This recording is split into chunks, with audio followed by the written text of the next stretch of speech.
भटका रहता था। एक रेल दुर्घटना में उसके माता पिता दोनों चल बसे थे। घर में सिर्फ बूढ़ी दादी बच गई। अर्जुन बेटा, घर के सारे पैसे खत्म हो गए। अब हमारे पास खाने के लिए भी पैसे नहीं बचे। हम क्या खाएंगे? दादी आप चिंता मत करिए, मैं कुछ इंतजाम करता हूँ। मैं आगे पढ़ाई भी करना चाहता हूँ, लेकिन ना तो मेरे पास किताबें हैं, ना ही स्कूल की फीस भरने के लिए पैसे। मेरे कपड़े भी सारे पुराने हो गए हैं।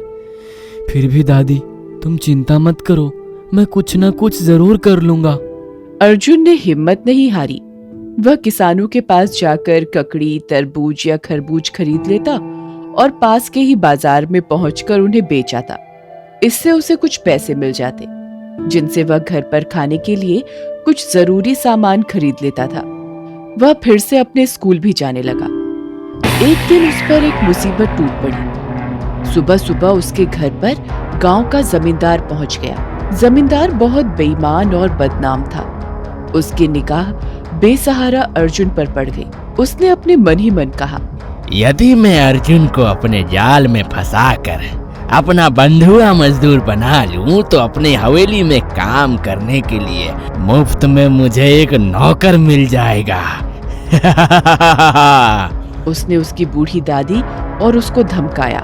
तेरे पिता ने मुझसे 2000 रुपए कर्ज लिए थे, तुम्हें जल्दी वापस करना होगा, नहीं तो तुम्हारा घर और खेत दोनों मैं अपने कब्जे में कर लूंगा। मुझे तो इस कर्ज के बारे में मेरे बेटे ने कभी नहीं बताया। आज मैं पहली बार सुन रही हूँ। ये सच नहीं लगता है। मेरे पास तो खाने के लिए भी पैसे नहीं हैं। मैं तुम्हारे कर्ज कहाँ से वापस करूंगी? मुझे 2 दिन के अंदर मेरे पैसे वापस चाहिए, नहीं तो तुम्हें अपने सारे खेत और घर भी मेरे नाम करने होंगे और तुम दोनों को मेरी हवेली में रहकर बेगार करना होगा। जिसका डर था वही हुआ। 2 दिन बाद जमींदार आया। अर्जुन के घर और सारे खेतों को उसने अपने कब्जे में कर लिया। बुढ़िया, तू दिन भर मेरे घर की साफ सफाई करना। अर्जुन, तू मेरे साथ गाय भैंसों को जंगल में चराना, नहीं तो तेरी खाल खींच लूंगा। दादी और अर्जुन दुखी होकर जमींदार के सामने बहुत रोए गिड़गिड़ाए। जमींदार साहब, हमें छोड़ दो, हमारा खेत और घर वापस कर दो। हाँ जमींदार साहब, आपके मैं पैर पकड़ता हूँ, मेरे खेत और घर वापस कर दो। मुझे बहुत पढ़ना लिखना है और बड़ा आदमी बनना है। चल नालायक, तू पढ़ाई लिखाई करेगा तो मेरे घर का काम कौन करेगा? हाँ, वे बहुत रोए, लेकिन उनकी रुलाई सुनने वाला कोई नहीं था। उन दोनों को वो जुल्मी जमींदार जबरदस्ती अपनी हवेली पर ले गया। रात दिन जमींदार दादी और अर्जुन से खूब कसकर काम लेता था। अर्जुन खाली पेट दिन भर जमींदार के गाय भैंसों को जंगल में चराता रहता था।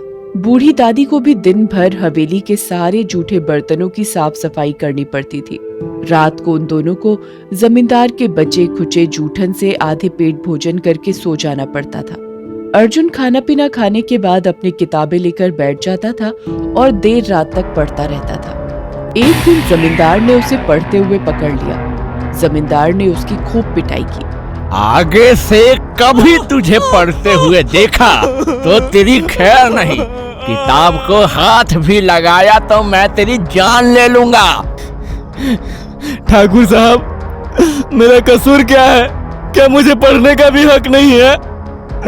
भगवान के लिए मुझ पर ऐसा जुल्म मत करिए। जिस जंगल में अर्जुन पशुओं को चराता था, उसी रास्ते संजीव मास्टर रोज स्कूल जाते थे। अर्जुन रोज उनसे नमस्ते करता और उन्हें जंगल के फल फूल भेंट करता था। अरे अर्जुन, तुम तो बहुत बुद्धिमान हो, पढ़ाई लिखाई क्यों नहीं करते? मास्टर साहब, मैं रात में अपना सारा काम निपटाकर जमींदार की हवेली पर पढ़ाई करता था, लेकिन जमींदार ने इस बात पर मेरी पिटाई कर दी। वे मुझे पढ़ने नहीं देना चाहते। अर्जुन, तुम्हें मैं ये कुछ किताबें देता हूँ। तुम जंगल में जब गाय भैंस चराने आते हो तो यहाँ उसके साथ साथ तुम पढ़ाई भी कर सकते हो। यहाँ जंगल में तुम्हें जमींदार कहाँ देख रहा है? हाँ मास्टर साहब, ये तो बहुत कृपा होगी मेरे ऊपर। अब मैं इन किताबों को यहाँ रोज छुपा कर पढ़ लूंगा और शाम को गांव जाते वक्त इन्हें किसी पेड़ के कोटर में छुपा दूंगा। संजीव मास्टर हमेशा कुछ न कुछ किताबें लाकर अर्जुन को दे देते और अर्जुन जल्दी से ही किताबों को पढ़ डालता।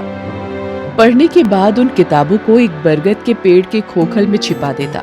वह जल्दी ही 10वीं तक की सारी किताबें पढ़ गया। मास्टर साहब भी कठिनाई आने पर उसकी मदद कर देते थे।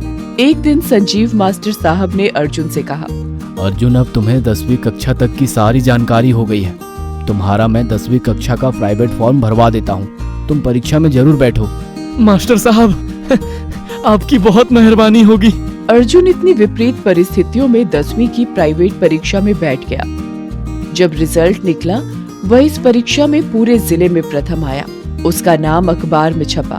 जब जमींदार ने अखबार में अर्जुन का नाम पढ़ा तो वो आग बबूला हो गया और उसने फिर से अर्जुन की पिटाई शुरू कर दी। अर्जुन रातों रात अपनी बूढ़ी दादी को लेकर छुपते छुपाते दूसरे शहर पहुंच गया। वह वहां दिन में ट्यूशन पढ़ाकर रात्रि में अपनी पूरी पढ़ाई करता था। वह परिश्रम और लगन के साथ आगे बढ़ने लगा था।